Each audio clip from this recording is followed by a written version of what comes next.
AstraZeneca বিতর্কে মুখে কুলুপ এঁটেছে কেন্দ্রীয় স্বাস্থ্য মন্ত্রক। তবে ভারতে অ্যাস্ট্রাজেনেকা সংস্থার সঙ্গে হাত মিলিয়ে কোভিশিল্ড প্রতিষেধক বানানোর দায়িত্বে থাকা সিরাম ইনস্টিটিউটে জানিয়েছে 2021-এর ডিসেম্বরের পরে কোভিশিল্ড টিকার চাহিদার অতিরিক্ত উৎপাদন বন্ধ করে দেওয়া হয়েছিল।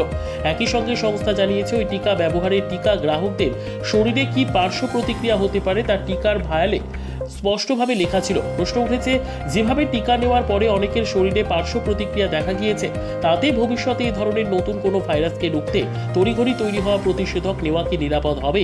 অবশ্য বিজ্ঞানীদের বড় অংশের মতে প্রতিষেধক নেওয়াই সে সময় করোনার হাত থেকে বাঁচার প্রশ্নে সেরা উপায় ছিল। গোড়া থেকে তড়িঘড়ি করে বানানো করোনা ভাইরাসের টিকার পার্শ্ব প্রতিক্রিয়া নিয়ে সরব হয়েছিলেন বিশেষজ্ঞদের একাংশ, যার একটাই কারণ ওই টিকা প্রস্তুত করার ক্ষেত্রে যথেষ্ট সময় না পাওয়া। ভারত সহ গোটা বিশ্বেই করোনা টিকা নেওয়ার পরে অনেকের মৃত্যুর খবর সামনে এসেছে।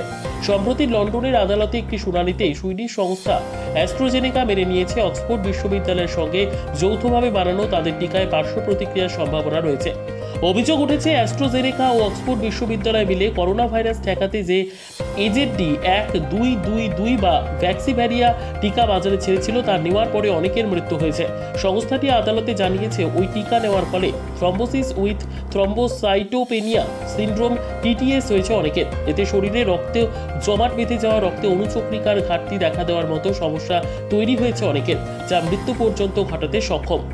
ভারতে অ্যাস্ট্রাজেনেকা সংস্থার সঙ্গে হাত মিলিয়ে কোভিশিল্ড টিকা বানায় পুনের সিরাম ইনস্টিটিউট। সংস্থাটি জানিয়েছে 2021-এর ডিসেম্বরে চাহিদার অতিরিক্ত উৎপাদন বন্ধ করে দিয়েছিল তারা। এর কারণ হিসেবে সংস্থার যুক্তি, 2021 ও 2022 সালে ভারতে নতুন প্রজাতির করোনা ভাইরাস লক্ষ্য করা যায়।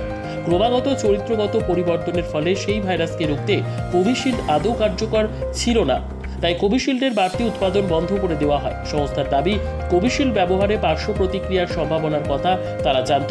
সংস্থা জানিয়েছে সেই কারণে টিকা প্রাপকদের সতর্ক করে দেওয়ার জন্য 2021 সালে টিকার যে ভায়ালগুলি ছাড়া হয়েছিল তার প্যাকেজে ওই টিকা ব্যবহারে বিরল থেকে বিরলতর যে উপসর্গগুলি দেখা যেতে পারে সেগুলির উল্লেখ করা হয়েছিল, যার মধ্যে টিটিএস এর উল্লেখও ছিল।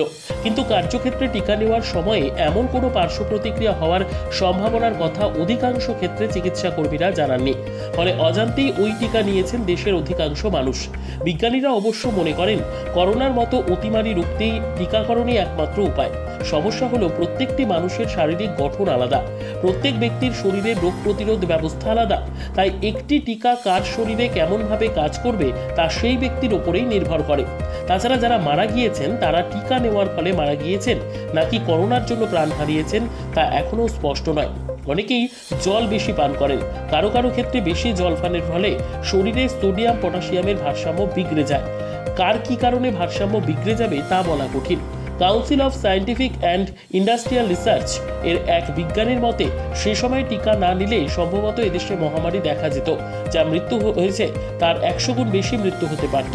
এখনও করোনা ভাইরাস সক্রিয় রয়েছে, কিন্তু আমরা বুঝতে পারছি না। তার কারণ আমাদের শরীরে রোগ প্রতিরোধ ক্ষমতা তৈরি হয়ে গিয়েছে এবং তা হয়েছে টিকা গ্রহণের কারণেই।